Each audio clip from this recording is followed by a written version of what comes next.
tell us a little bit about the show.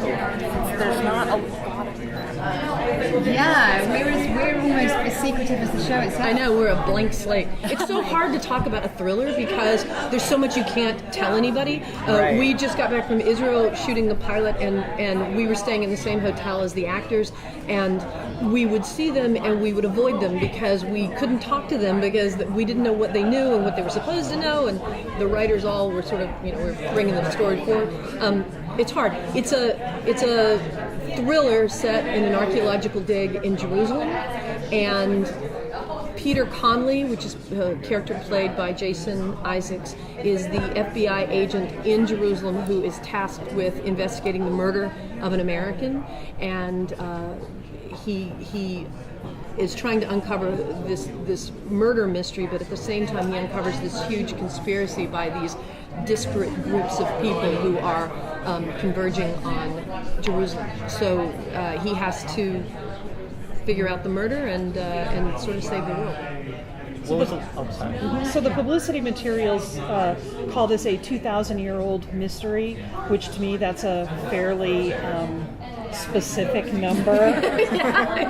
So how tied is this to the religious tensions in that part of the world? That definitely plays a part. The religious points of view that make up Jerusalem. I mean, everybody has a stake in Jerusalem.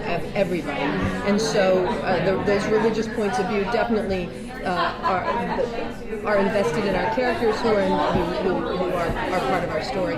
But it's also about the political. It's also about the political in terms of keeping your job and who's who and who's trying to hurt you and who's trying to help you and who do you love and who loves who. So there's all of that going on too. But it definitely has its roots in stories of 2,000 years ago. Correct. And things that might have been written 2,000 years ago kind of seep into our story, if you know what I mean. So integrated. So that's kind of, I think, the best way to talk about the 2,000-year-old. It's not a story about religion. It's certainly not, no. I mean, if anything, for me, what really I gravitated towards was this fantastic character who is dealing with grief. Peter Connolly is dealing with grief, and he asks to leave where he is and go to the furthest place he can from what reminds him of what he's missing. And he ends up in Jerusalem, which is a complicated place within itself. And it's about how that plays out and how he deals with that and how he starts to move forward. And you put on top of that a conspiracy, a thriller, an action, history, geography, scale. It's a really exciting mix, and certainly something that kept me awake at night thinking, how am I going to juggle all of these balls, which I hope will make it a really fantastic, insightful and interesting, entertaining piece of drama, because there's so many things going on, and I certainly had to think an awful lot to keep them in my mind all the time. So hopefully there'll be a lot to hook onto, and things that will pick up and drop and then come back, and everything will always be ever present. So very multi-layered and multifaceted drama. What was it like shooting in Jerusalem?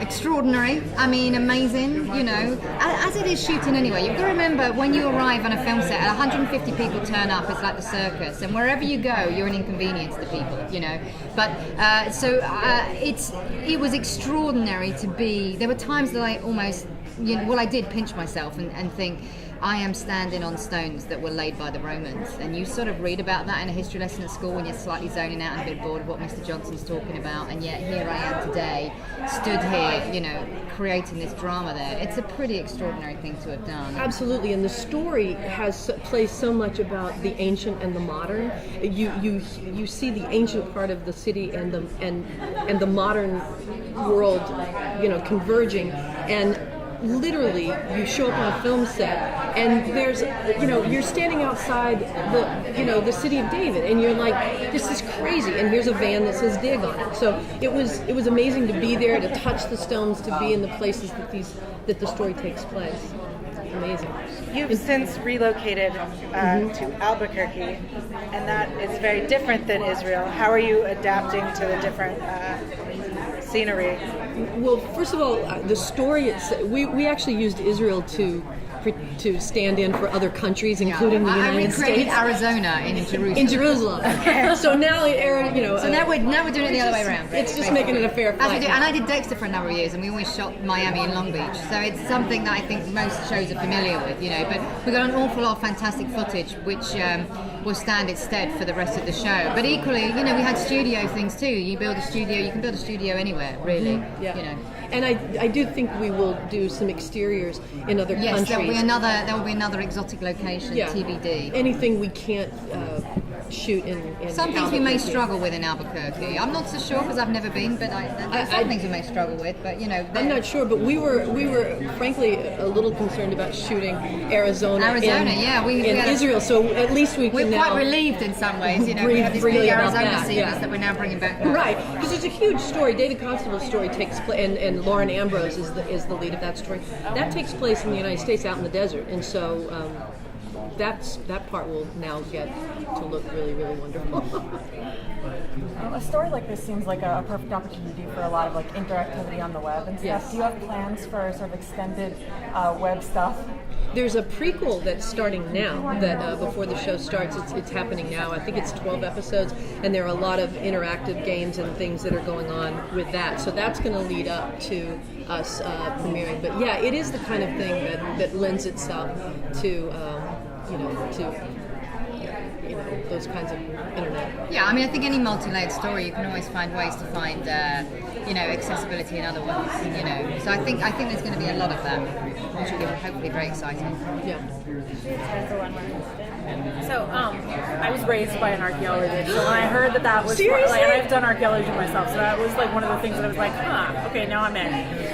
How much are you focusing on the science? Do you have an advisor, and is there going to be a lot of it, since we're going to be sitting there nitpicking all the time now? You'll be nitpicking. Well, we listen, in all dramas you try to be as accurate as you can. Obviously things have to play for drama, but yes, we did a lot of research in terms of what the archaeological digs look like. I actually visited a dig, and we certainly did our homework and had people on board that were helping us and advising that, read an awful lot of books, and I'm sure if you look closely there might be a few inaccuracies in some of the plots and details in there, but we aim to be as truthful as we can, and obviously, that embodies with the drama, that works with the drama, because that's what we're telling at the end of the day. But yes, the dig site I'm very excited by, because we visited some and I think we did a pretty good job of recreating one. Thank you.